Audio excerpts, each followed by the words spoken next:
This used to be a place no one wanted to go. Now a popular complex full of galleries and restaurants, Tai Kwun on Hong Kong Island has a dark history. Its walls tell stories of crime, punishment, discrimination, as well as law and justice. In the late 18th and 19th centuries, crime was rampant in Hong Kong. Robbers, pirates, and smugglers ran amok in the city, threatening public safety. When British colonial rule began in 1841, William Cain was appointed Chief Magistrate and was tasked with establishing law and order in the city. Under Cain's leadership, Hong Kong's first prison, Victoria Jail, opened in August of that year. The small prison was located within Chief Magistrate Cain's office. 4 years later, Victoria Jail began to expand. It grew into a law and order complex for Hong Kong, housing a police station, a court, and a larger prison. But within the prison walls, there were problems. From the onset, there were visible signs of discrimination against Chinese inmates. Most European prisoners had their own cells, which were more spacious than the ones Chinese inmates had to share.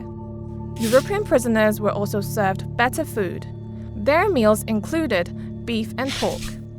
Chinese inmates, on the other hand, were given vegetables and salted fish. The disparity led to Chinese prisoners going on strike in 1930 to demand better treatment.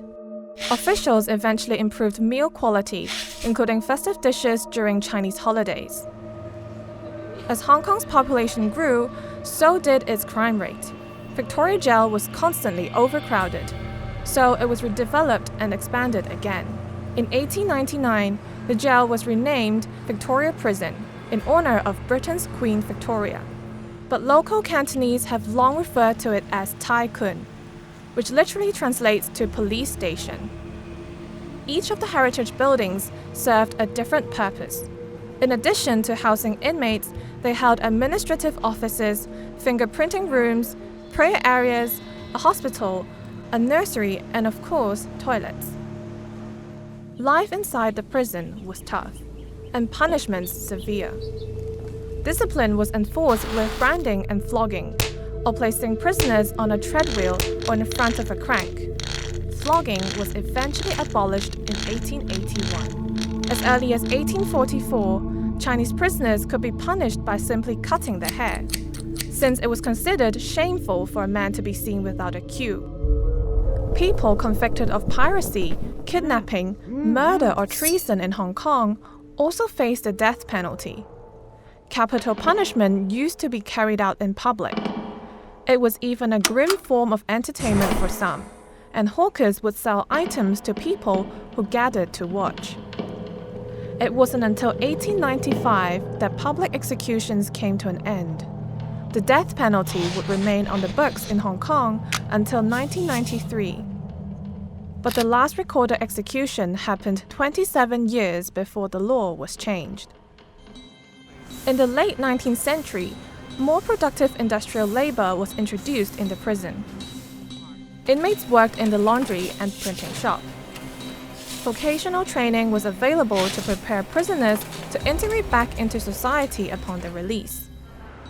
Over the years, Victoria Prison has held a number of notable people.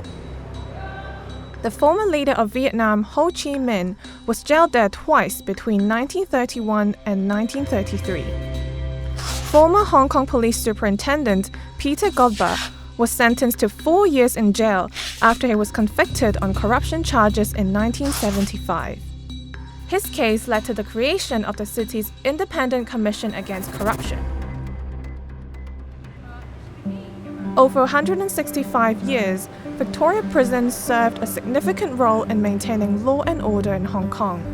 Decommissioned in 2006, the prison, along with the former Central Police Station and Central Magistracy, are now listed as declared monuments in the city. After years of renovation, Tai Kwun now welcomes visitors from around the world, offering a chance to relax, eat, shop, and of course, to learn about the rich history of Hong Kong's first prison.